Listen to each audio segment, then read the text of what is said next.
voilà, vous avez Anna Kurtova qui est là avec nous. Alors Anna, je vois que vous êtes russe d'origine, et parfait, bravo. Et donc vous avez fait vos études à la faculté de Saint-Pétersbourg, plutôt du côté technique et du côté technique de projet. Vous êtes basé aussi de temps en temps en Lettonie, j'ai vu ça. Pour le moment, je suis basée à Berlin. Voilà, bon. Et puis vous intervenez donc avec Inès, qui elle est responsable de la France, en gros, pour Sonar Analytics. Voilà. Si vous pouvez, donc là aussi, dans votre intervention, aujourd'hui on va la centrer plutôt, si vous voulez, sur ce qui est les enjeux logistiques. Et donc les enjeux logistiques avec à la fois ce que vous avez pu connaître, j'allais dire, de l'autre côté de l'océan, de l'autre côté de la Manche, selon les jours. Donc on a pris un exemple qui était un exemple de structure britannique là-dessus, et puis aussi ce que vous développez par ailleurs. Donc voilà, là c'est donc bien le micro le long du menton et on vous écoute avec plaisir. Alors,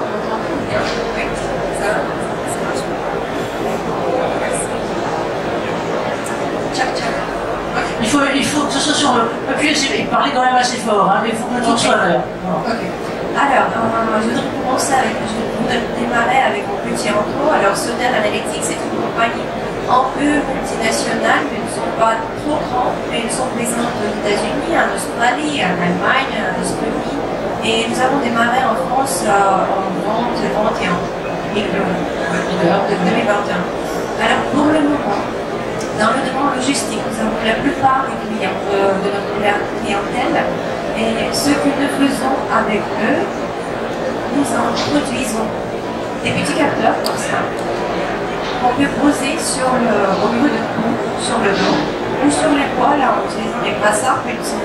Et ce que les petits capteurs font, ils donnent des notifications en temps réel chaque fois qu'on fait une mauvaise posture. Par exemple, il y a une inclination de 90 degrés et plus, et ça vibre. Ensuite, si on détecte la torsion du dos, la torsion du dos en combinaison avec la mauvaise flexion, on vibre autrement. La même chose pour trois types de notifications pour l'épaule, trois types de notifications pour le dos. Et alors, comme les chiens de Pavlov, on change le comportement en essayant d'éviter ces notifications quand on approche la même tâche, quand on approche les tâches répétitives. Alors, on voit qu'on peut réduire le nombre des risques identifiés pour le dos par 50% assez simplement, surtout avec les endroits où l'éducation, le coaching des salariés n'est pas assez élevé, ou peut-être pour le taux de chômage. Il y a beaucoup de salariés qui quittent la compagnie de retour. Voilà.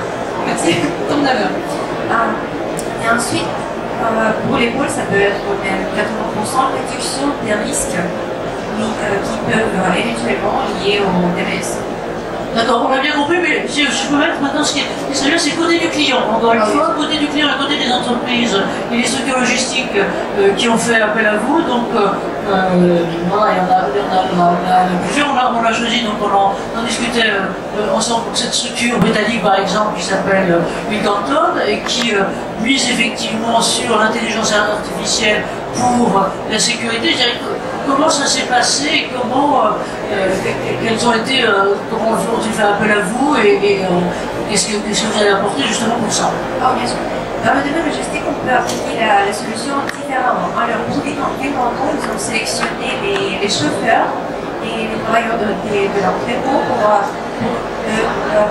les traîner. Ce que nous avons vu, c'est pendant 250 jours avec les capteurs dans les départements qui étaient couverts par le programme coaching, soit parce que les capteurs marchent vraiment très bien, et ça fonctionne vraiment très bien, soit partiellement parce qu'il y a le focus de l'attention sur l'ergonomie. On n'avait pas aucune TMS là-bas, aucune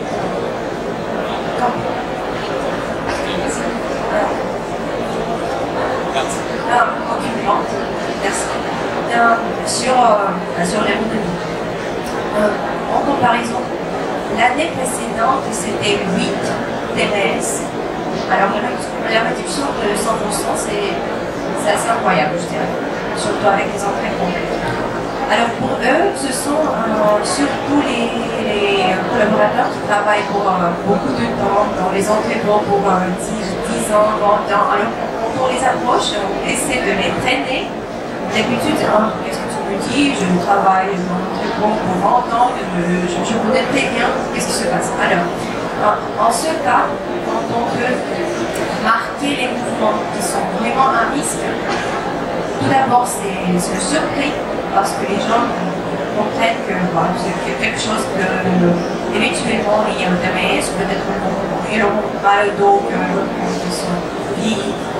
Et juste pour reposer juste quelques questions, en fait, donc les opérateurs vont expérimenter par exemple pendant 250 jours, pendant combien de temps Oui. Voilà.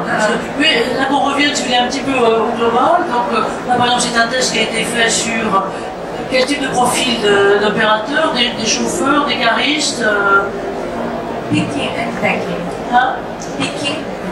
Et depuis quelques heures, d'accord. Voilà. Merci. Excusez-moi. Alors,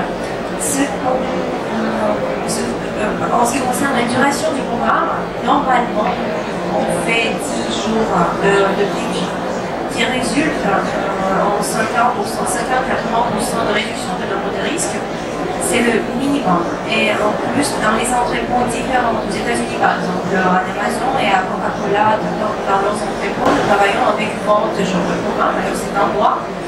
Et comme ça, nous voyons que les résultats sont plus stables. Alors, on ne va pas répéter le programme chaque demi-année, on peut les laisser faire pour un an, peut-être plus. Alors, ça, en ce cas, c'était 10 jours de training avec les plus capteurs. Je vais vous poser deux, trois questions. J'ai vu comme dans les. Vous m'avez fait Inès aussi, c'est que finalement vous aviez deux types d'enseignements et deux types de mesures. C'est-à-dire qu'à la fois vous aviez des enseignements, j'allais dire, pour l'opérateur en lui-même et qui donc pouvait suivre finalement le suivi de ses propres gestes, de ses propres postures, éventuellement de ses erreurs avec un feedback. Permettant une forme de coaching derrière, et que par ailleurs vous aviez au global une espèce de débriefing sur l'ensemble pour voir les évolutions. Comment ça s'est passé et qu'est-ce que les enseignements ils ont tiré? Puis peut-être je te demanderai des commentaires, Lionel, si tu veux bien y aider là-dessus. Merci pour la question. D'abord, il y a des principes généraux récents de comment on peut corriger la posture, et c'est vraiment applicable pour tout le monde, les trois principes, garder les doigts dans la zone de force, le blessé.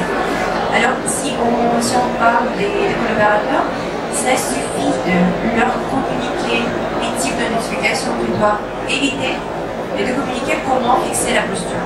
Alors, vraiment, ça suffit parce qu'après, quand ils sentent cette vibration, ils déjà connaissent comment se corriger. Parce que c'est vraiment des principes pour le lieu logistique. Et en quoi c'est simple. Mais avec les collaborateurs, avec les stations, avec le design assez.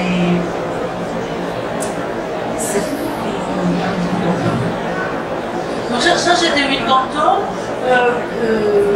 J'ai aussi essayé de discuter là cette fois-ci avec FM et FM Logistique, et donc qui a testé, j'allais dire, vos solutions en Russie notamment. C'était plus particulièrement pour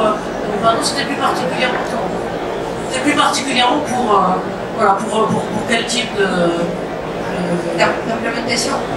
Voilà, en Russie pour FM Logistique par exemple, puisque Romain nous a donné l'autorisation de citer ce qu'il faisait, donc voilà. Ok, bien sûr. Alors, avec Romain, nous avons testé la solution à Pologne et en Russie. C'était séparément, c'était testé séparément parce que la gestion est différente. Ce que nous avons vu dans la Russie, l'approche la plus pratique, c'est traîner les collaborateurs quand ils rentrent après les DMS ou quand ils sont quand ils sont de nouveau au travail. Parce que comme ça, avec le coaching de 10 jours, on peut éviter les collaborateurs qui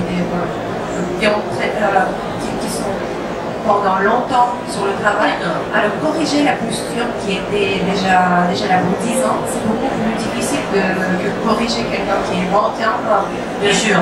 Ok, mais merci à vous. Je crois qu'on va peut-être, si vous voulez bien, en profiter pour ouvrir un peu les discussions.